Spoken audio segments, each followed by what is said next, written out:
answers? I think I'm entitled.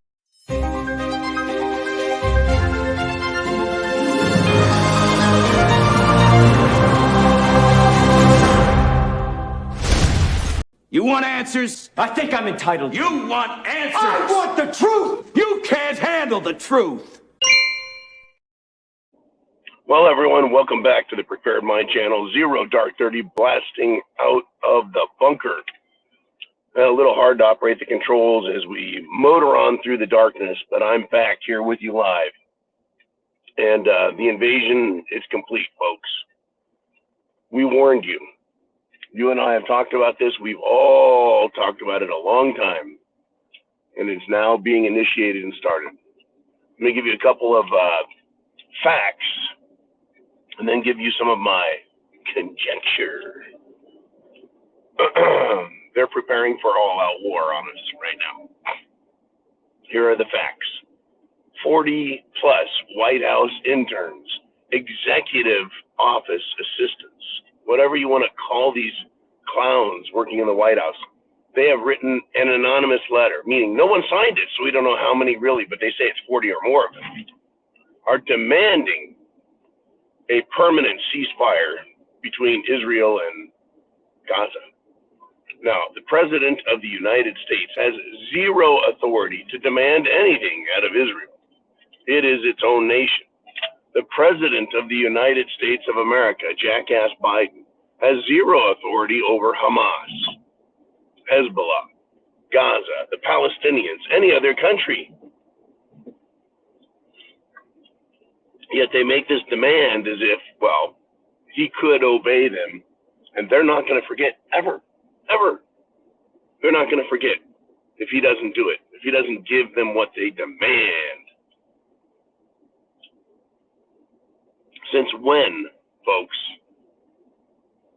do nobodies that no one elected that had happened to attend maybe poli-sci, political science classes in college get to make demands and then claim they're speaking for the people of the United States? That's right. Yeah, they actually claim they're speaking for the vast majority of Americans out there who are making these demands, and you've ignored them. Right? Congressmen, senators, bureaucrats, Supreme Court have always ignored the vast demands of vast amounts of people of vastness.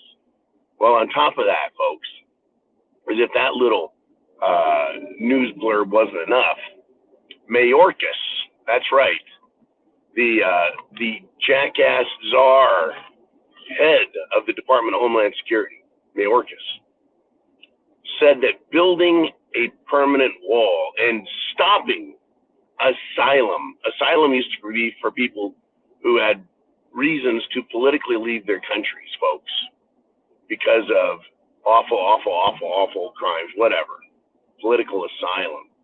Anyway, building a wall, shutting off the border, and folks, removing asylum from these people is, quote, violence against our fundamental belief system, something like that. I could take the quote off there. It's violence against their fundamental beliefs.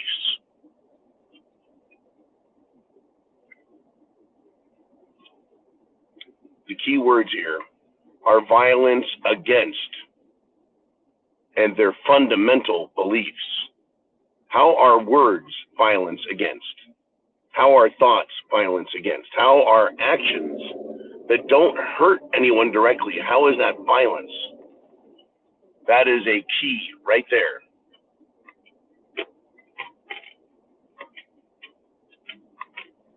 That's your key. The shit is coming, folks. Mayorkas isn't speaking to Congress by saying it's violence against their fundamental beliefs. He's talking to people age 40 and younger who have been fundamentally brainwashed in indoctrination centers known as colleges and high schools. Remember the term silence is violence? And microaggressions, that is using words that trigger them, upset them. Using words is violence to these people. young people that have bought into this shit. A microaggression is still an act of violence, and they have every right to respond to it with greater violence. That's what these young people think, folks. They know it's bullshit, but they also live under it, live under the spell of these lies. So Mayorkas is triggering 40 and younger morons. That's who he is speaking to. We need to know what they're saying, what they mean, and who they're speaking to.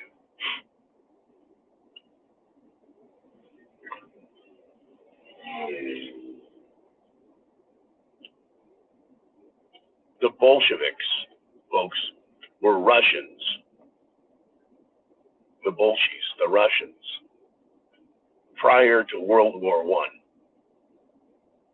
And they had an open revolution against the Tsar, the Emperor, the King, whatever you want to call the leader of Russia, the monarch.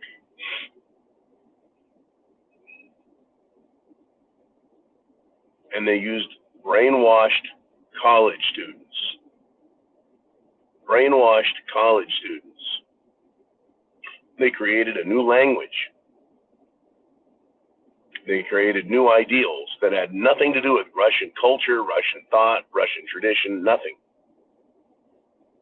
And they tried to destroy Russian culture, thought. Well, they did enough, folks, that they could take control of the country. And then they murdered millions. They murdered tens of millions of their own people. They actually consumed half their own military. Starting to sound a little familiar. Our government right now is kicking out its own military, the patriotic people in this country. This revolution has started, folks, behind the scenes, in the minds of people. No one wants to join the military. Well, not the ones that used to. Now, only if you want to destroy your own genitalia through chemical or surgery. Those are the type of people that want to go into most of the military branches. They're trying to destroy the military. And recall, if you will, that Stalin and his Bolsheviks and his army, his miscreants, and it was before Stalin even, it was Lenin. Once they got power, they killed off parts of the military that weren't on their side, that they didn't trust. So if there is a military that is still patriotic, through all of this, it's at risk and it can still be dissolved and destroyed. They can take the Marine Corps and throw it in the garbage, folks, or just kill them. These people are not to be trusted. It's unbelievable. It's shocking to me that this is where we're at in this country, where political leadership uses words that make no fucking sense. Words and thoughts, putting up a border wall to protect our country, an actual requirement of the Constitution upon the federal government, an obligation, a demand that they do something, protect the country from invasion, secure the border. Those types of concepts. That's considered violence against whose fundamental beliefs? Well, only against the administration that wants to open the border up and let people in. It's unbelievable that this is what they believe, and they're telling us now. They don't have to lie about it and keep it secret. No, no, no. Now they want to tell us all about it. This is who they are, folks, and this is what they're doing. Make no mistakes. There's going to be big problems when these Bolsheviks become openly violent towards us all. How long? No idea. I have no idea. It could be after the new year. It could be during the presidential campaign. It could be after Biden wins or after Trump wins. I put it most likely as happening after, regardless of who wins, they hold their revolution.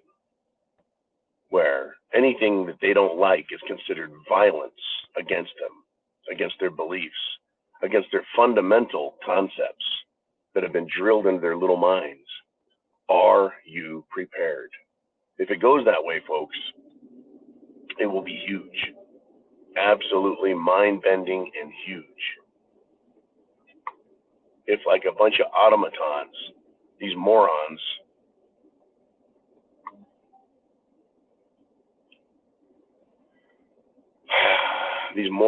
are turned on and turned loose on America.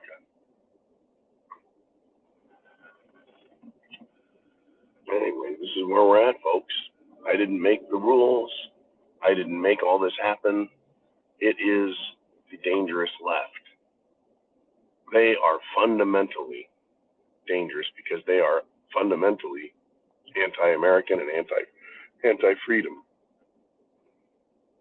And they openly admit it. They're openly admitting and telling us who they are now. That a bunch of miscreants. Remember when they told Elon Musk, "You're going to do what we say, or we're going to go on strike. We're going to take your company away from you. We're going to do this." Remember that? They thought that as employees, they were going to tell Musk what to do with his company, Twitter, which is now X. And now these same idiots with the same mentality are trying to tell the president what he has to do. And the president's administration is talking directly to people with this mentality, saying violence is being occurred, it's happening, and it's against our fundamental beliefs. And when they're told they're being treated violently, then they know that they need to react openly and more violently. Are you prepared? Folks, chance favors the prepared mind. Chance favors the prepared mind. Is yours. Semper Fi.